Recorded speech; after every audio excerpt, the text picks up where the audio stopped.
try to stay away from anything with trans fat in it. And the FDA is pretty, they've been pretty lenient. If you, Cool Whip says 0 trans fat on it. The second ingredient in Cool Whip is hydrogenated soybean oil.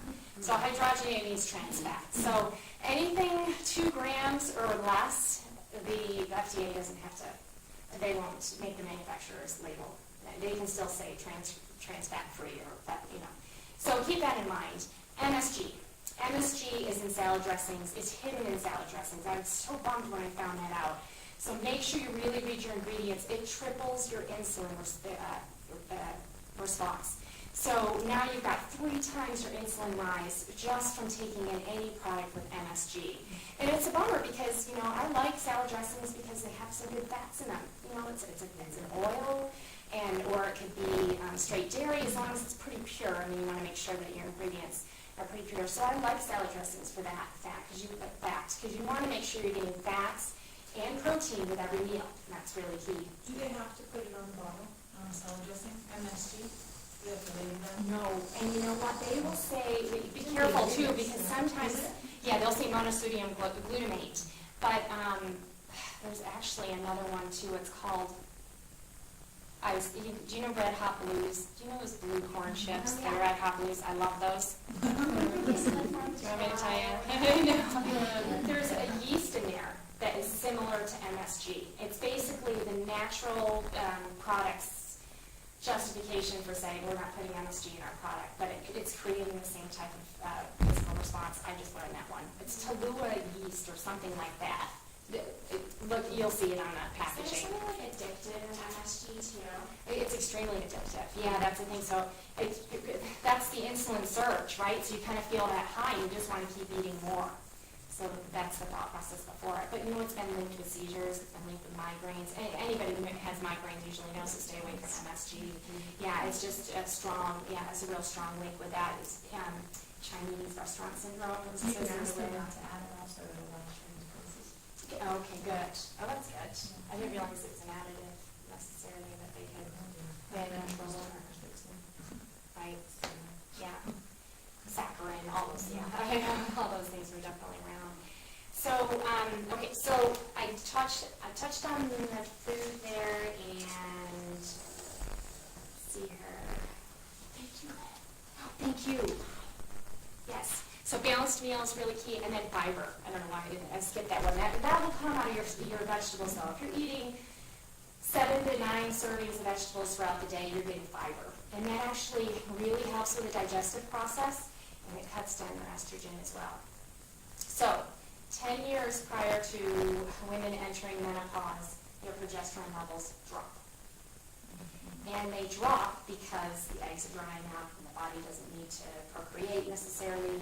Well, when progesterone drops, estrogen is there as its balance, but then estrogen becomes excess. So when you have excess estrogen, you develop weight because estrogen makes things grow. Fibroids, cysts, that's estrogen dominance right there. So, and then about 5 years prior to menopause, your estrogen levels drop. Hot flashes. Along those things. Now, it's just to say that, hey, you know what, there's a reason for this. This isn't a, oh, you're going through menopause. Forget that. Sorry, I'm going to go through this well, damn it.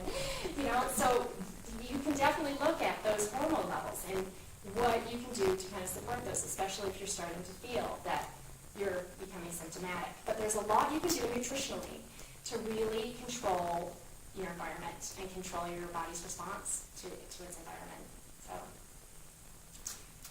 So what do you think about taking progesterone supplements? Because I always hear that when people...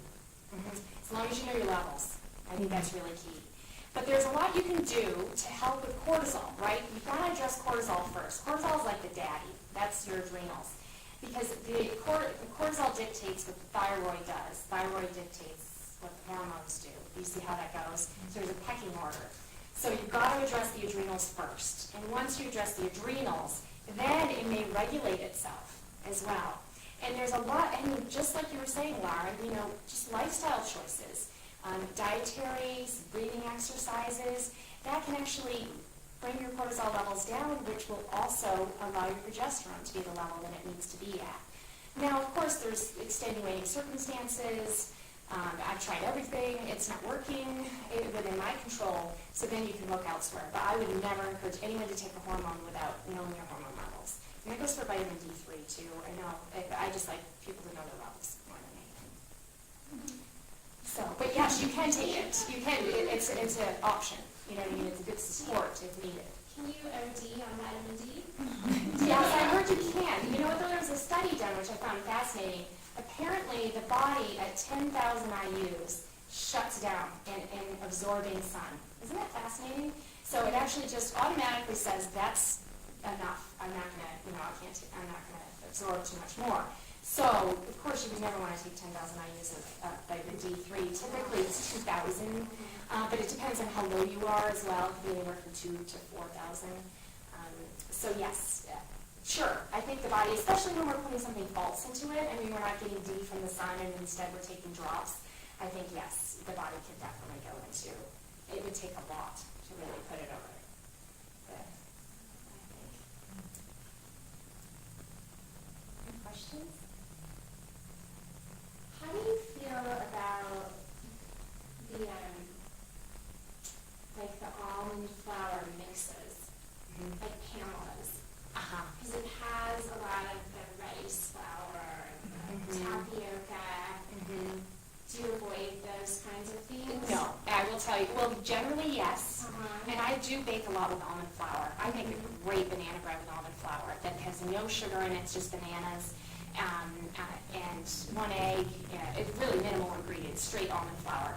But the kids like their pancakes, and I've tried almond flour pancakes, I've tried coconut flour pancakes, and I mean, they wouldn't even eat them. They're like, are you kidding me? So yes, we've gone with Pamela's. And it's a treat. It's like one day a week or something like that. I think everything, 3 types of diets. Therapeutic diet, which means you're sick and you need to recover. And that is, there is no deviance. You go 100%. My son with seizures, he went on a ketogenic diet. We weighed everything down to a gram. I would have never deviated from that diet. That's a therapeutic diet. Maintenance diet, that's your, I feel good, I'm just sustaining.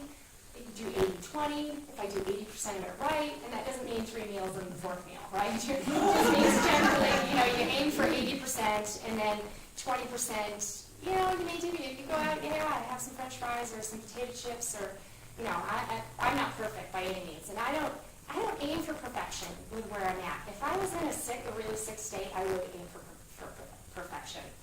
And then the 3rd type of diet is experiential, and those are the ones I think I'm going to try giving up dairy for today and see how I do.